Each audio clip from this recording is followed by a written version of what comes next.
तो नमस्कार दोस्तों, स्वागत है आज आपका हमारे यूट्यूब चैनल अनलिमिटेड ज्ञान पर। तो आज हम लोग आपके सामने एक नई वीडियो के साथ आ चुके हैं और इस वीडियो में मैं आप लोग को बताऊंगा कि अपडेट के बाद आप लोग को फ्री फायर के सेटिंग्स सारे चेंज हो चुके हैं और कैसे इंपॉर्टेंट सेटिंग है जिसको आपको ऑन रखना है और किसको ऑफ रखना है, ये मैं आप लोग को इस वीडियो में बताने वाला हूँ। सबसे पहले आपको अपने सेटिंग्स पर क्लिक कर लेना है। क्लिक करने के बाद आपको कंट्रोल्स पर आ जाना है और यहाँ पे पहला आपको शूटिंग दिख जाएगा, फिर असिस्टेंस, ऐसे कई सारे ऑप्शंस हैं। वीडियो शुरू करने से पहले मैं बता दूं, अगर आपको वीडियो पसंद आती है तो लाइक करेगा, सब्सक्राइब करेगा। फिर आपको यहाँ पे पहले शूटिंग पर आ जाना है, एम प्रिसीजन पर। इसका मतलब क्या होता है, अगर आप इसको फुल कंट्रोल पर रखते हो तो जो आपका एनिमी होगा उस पर आपका एम खुद ब खुद नहीं जाएगा, आपको खुद से लाना है। मतलब उसके ऊपर आपको एम खुद से सेट करना है, जाएगा नहीं। फिर आपको इसके बगल में स्कोप का ऑप्शन दिखेगा, प्रीसेस ऑन स्कोप।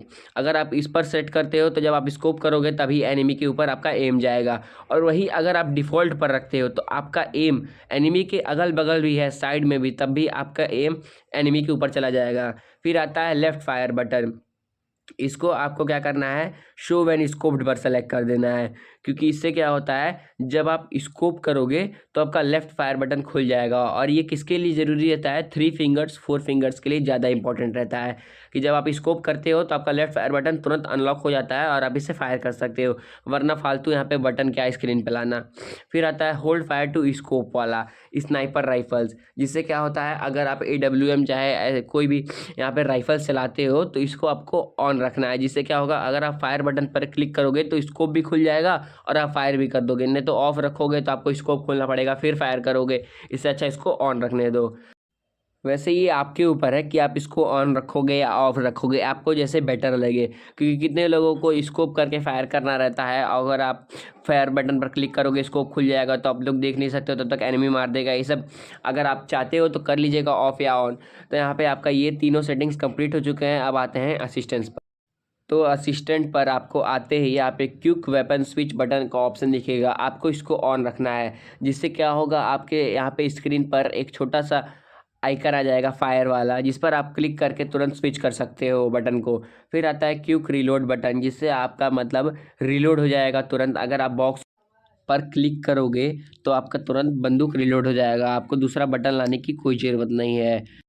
फिर आपके सामने उसी के नीचे रीलोड प्रोग्रेस ऑन क्रॉसहियर का ऑप्शन दिखेगा कि अगर आप एनिमी के सामने आपका एम है, अगर आपकी गोली ख़त्म हो गई है, आपको रीलोड करना है, तो रीलोड करते करते आपका एक सर्कल घूमेगा तो वो थोड़ा अनकंफर्टेबल लगेगा, मतलब अजीब टाइप में लगेगा। तो आप ऐसे इसको हटा दीजिएगा, मतलब ऑफ ही कर दीजिएगा कि जब आपको रीलोड करना हो तो ये रीलोड हो जाएगा, काफ़ी सारे ऑप्शंस नहीं आएंगे।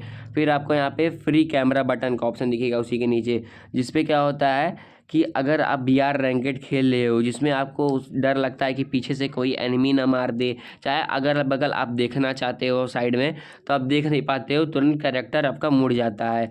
तो इसके लिए सबसे पहले आपको इसको ऑन कर देना है कि आप देखिए चलते चलते पीछे भी देख सकते हो कि एनिमी आपको मार ना दे। अगर आपके पास मेडकिट नहीं है तो आप ऐसा कर सकते हो। फिर ऑटो स्विच गन है, जिसको आपको ऑन रखना है। फिर आता है थ्रो बॉल्स। इसमें क्या होता है, आपका ग्रेनेड स्लॉट होता है जिसको आपको डबल स्लॉट पर रखना है, क्योंकि अगर आपको यहाँ पे ग्लूवल लगाना है तो हाथ में ग्रेनेड आ जाएगा तो ग्रेनेड गिर जाएगा, या आपको ग्रेनेड करना है तो ऐसे ये सब आ जाएंगे। तो आपको इसको डबल स्लॉट रखना है, क्योंकि ग्लूवल अलग रहेगा और ग्रेनेड अलग रहेगा।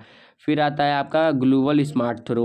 इसको क्या करना है, आपको ऑफ रखना है, क्योंकि अगर आप स्मार्ट थ्रो रखोगे, जैसे ही आप ग्लूवल को टच करोगे आपका ग्लूवल वहीं लग जाएगा।